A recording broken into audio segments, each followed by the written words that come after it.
We'll give you employment if you're unemployed. We'll give you welfare and security. All we want in return is all of your labor for all of your life. Didn't you read those 732 pages of the 1935 Social Security Act before you signed the application? The entire text of the contract is in writing. It's always been available. And any judge will look at you and say, why didn't you read the contract then? And you might say, well, I didn't know anything about the Social Security Act of 1935. Nobody presented the contract to me. That's because it's called an adhesion contract. You didn't hear of adhesion contracts in public school? By the way, who operates those public schools, ladies and gentlemen? And who operates Social Security? If you knew that you were worth $435,000 over the course of your life, can you understand why government doesn't want you to understand the Social Security Act?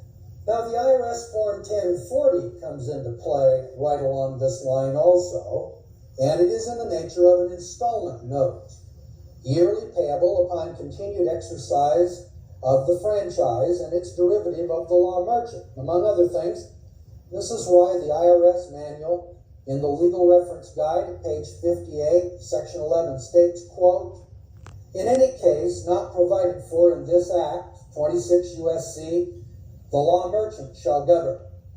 All states have adopted this in their uniform business and commercial codes.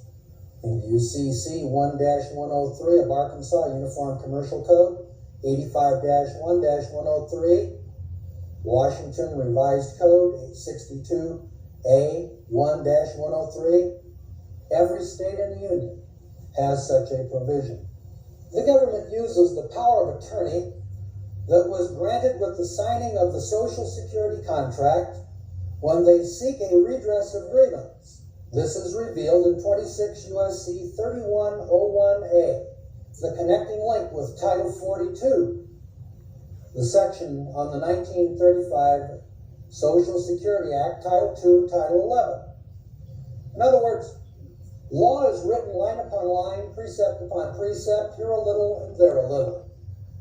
It's the methodology whereby we keep you perpetually deceived because, first of all, you've never been trained in law, and secondly, those that are trained in law would have to be trained in legal research to ferret out the connecting links to tie the jurisdiction of Title 26 and the income tax to Title 42 with Social Security. The average mind simply cannot cope with such a system. 3101A of the Federal Insurance Contributions Act, called FICA, where it says, quote, old age, survivors, and disability insurance, in addition to other taxes. What other taxes do you think they're referring to? It's called withholding. There is hereby imposed on the income of every individual a tax equal to the following percentages of the wages as defined in section 3121A, received by him with respect to employment, as defined in section 3121B. Without a Social Security account, you can't pay an income tax, because you're not a taxpayer. Social Security Act is the contract whereby you gave your power of attorney to the Secretary of Health, Education, and Welfare. It was under that power of attorney that you gave him the authority to tax you under the Income Tax Act of 26 U.S.C. So, anybody thinking about moving to this country, or anybody living here now, I would highly suggest rethinking your plans. I mean, everybody saw the debate, so we all know this country's going to shit no matter what. And Mom, I have 3 beautiful boys, I have a husband, and life is so incredibly hard here. Pay $2,100 a month for rent. Can't get a loan for a house because of credit. Trying to get a loan to pay off all of our debt, but can't do that because you don't have the credit. can't afford a $1,600 home loan, but we can afford a $2,100 rent payment. We have to move because our landlord is selling her house, and everywhere is $2,400, $2,500. Some places are $3,000 for rent. It is so hard to breathe living here. And my state is one of the cheaper states.